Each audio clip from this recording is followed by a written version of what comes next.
একজন ভালো স্বামী 5 জায়গায় স্ত্রীকে অবহেলা করে না। এই 5 জায়গায় সবচেয়ে যত্নশীল আচরণ স্ত্রীর প্রতি সে করে যে আদর্শ স্বামী বা ভালো স্বামী হয়। এটা না করলে কিয়ামতের দিন একটা প্রশ্ন এই স্বামীদেরকে আল্লাহ করবে। প্রথমে শুনেন, আল্লাহর হাবিব সাল্লাল্লাহু আলাইহি ওয়াসাল্লামের স্পষ্ট বর্ণনা এই ক্ষেত্রে রয়েছে।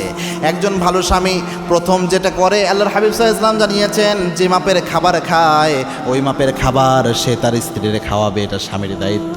আল্লাহর হাবিব সাল্লাল্লাহু আলাইহি ওয়াসাল্লাম নিজে স্ত্রীকে সাথে নিয়ে খাবার খেতেন।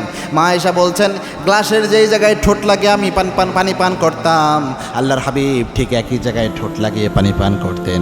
যেই হাড্ডিটা আমি চুষে খেতাম, আল্লাহর হাবিব ঠিক একই হাড্ডিটা চুষে খেতেন, ওই হাড্ডিটা চুষে রহমাতুল লিল আলামিন খেতেন। এত মোহাব্বত করতেন, খাবার একসাথে নিয়ে খেতেন। এই জন্য খাবারের যত্ন নেওয়া স্ত্রীর, এটা স্বামীর দায়িত্ব। 2, যেই মাপের পোশাক আপনি পরিধান করবেন আপনার স্ত্রীকেও পরাবেন।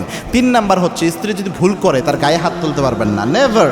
এটা কোনোভাবে ইসলাম আপনাকে অধিকার দেয় নাই। গায়ে হাত তোলা কাপুরুষতার লক্ষণ। অনেকে পিটাইয়া স্ত্রীকে হাসপাতালে ভর্তি করায়। কে দিয়েছে আপনাকে এই অধিকার?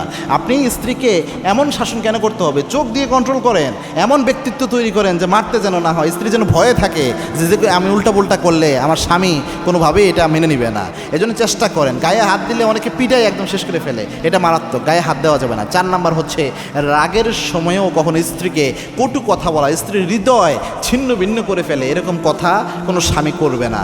এটা সর্বোচ্চ রাগের সময়ও স্ত্রীর প্রতি সে যত্ন নেবে। 5 নাম্বার হচ্ছে, সফরের কোনো দূরত্বে যদি স্ত্রী যেতে হয় সেক্ষেত্রে মাহারাম কাউকে দিয়ে সে অবশ্যই গার্ড হিসেবে পাঠাবে। মানে তার স্ত্রী যেহেতু তার কাছে অনেক মূল্যবান, সে যেমনি ইচ্ছা তেমনি তাকে পাঠাবে না। এই 5টা বিষয়ে কখনো অবহেলা একজন আদর্শ স্বামী করে না। এখন কয়টা করেন আপনি, বা যে বোনরা আমার আলোচনা শুনছেন, আপনার স্বামী কয়টা করে একটু মিলাইয়া দেখেন।